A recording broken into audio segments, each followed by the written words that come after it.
Apa kabar? Selamat berjumpa di Ali Akbar Berkabar. Kita sudah mengenal bahwa arkeologi berasal dari kata arkeo dan logos, ya, logia, ilmu kuno.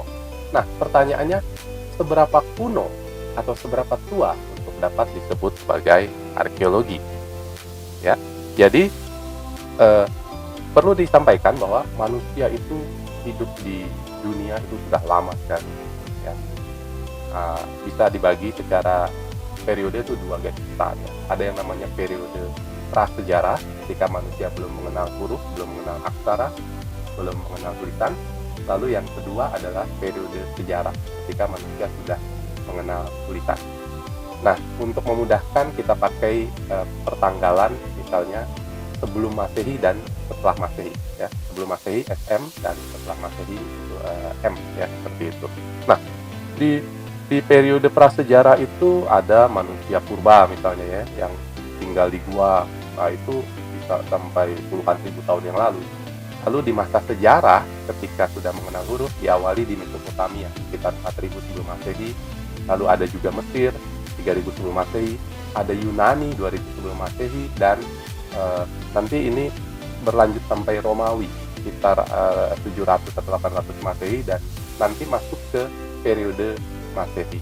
Nah, lalu apa yang disebut kuno? Kalau kita mengikuti perkembangan ilmu ini di Eropa, maka yang dimaksud kuno oleh bangsa Eropa itu karena dia membagi menjadi 3 zaman, ya. Zaman kuno, zaman pertengahan, ya, atau abad pertengahan, dan abad modern. Lalu yang disebut zaman kuno ini adalah ketika zaman prasejarah Yunani dan Romawi, ya, terutama Romawi Barat sampai jatuhnya kerajaan Romawi Barat. Jadi yang dimaksud zaman kuno adalah sebelum jatuhnya kerajaan Romawi. Lalu di abad pertengahan itu adalah ketika sekitar abad ke-5 Masehi sampai sekitar abad 15 Masehi, zaman Renaissance, ya. Di abad pertengahan itu misalnya ada perang salib, ya. Ada kerajaan-kerajaan yang banyak, ada katakanlah kaum feodal, ya, penjelajahan Marco Polo. Nanti dilanjutkan di abad modern, ya, abad ya, yang zaman yang kemudian yang disebut abad modern itu semakin gencar penjelajahan dunia, ilmu pengetahuan berkembang, dan lain sebagainya. Jadi yang dimaksud zaman kuno oleh tradisi keilmuan Eropa itu adalah sebelum abad kelima, sebelum abad kelima Masehi, ya. Jadi sebelum jatuhnya kerajaan Romawi. Nah, lalu bagaimana dengan tradisi keilmuan arkeologi di Indonesia misalnya, ya, yang dibawa oleh bangsa Belanda? Kita tahu bangsa Belanda pertama kali datang ke Indonesia tahun 1596, Cornelis de Houtman. Jadi yang dimaksud oleh arkeologi dalam tradisi keilmuan di Indonesia itu adalah kajian-kajian, penelitian-penelitian sebelum Belanda datang, ya.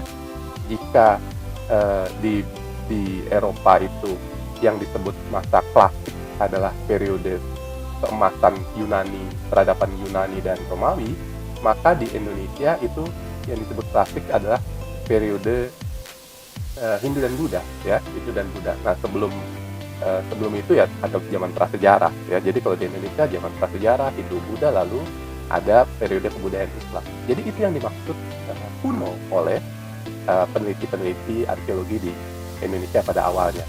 Nah, selanjutnya bagaimana dengan di tradisi keilmuan di Amerika? Tradisi keilmuan di Amerika itu masyarakatnya masih ada, masih diteliti, ya. Jadi misalnya masyarakat Indian diteliti oleh peneliti-peneliti yang hidup bersamaan, ya. Jadi kalau di tradisi keilmuan lain masyarakatnya tidak ada, kalau di Amerika itu masyarakatnya masih ada. Oleh karena itu singkatnya istilah kuno itu di beberapa tradisi keilmuan itu beda-beda, ya. Sehingga dapat disimpulkan arkeologi yang penting adalah meneliti yang sudah terjadi. Sampai berjumpa lagi di Ali Akbar Berkabar.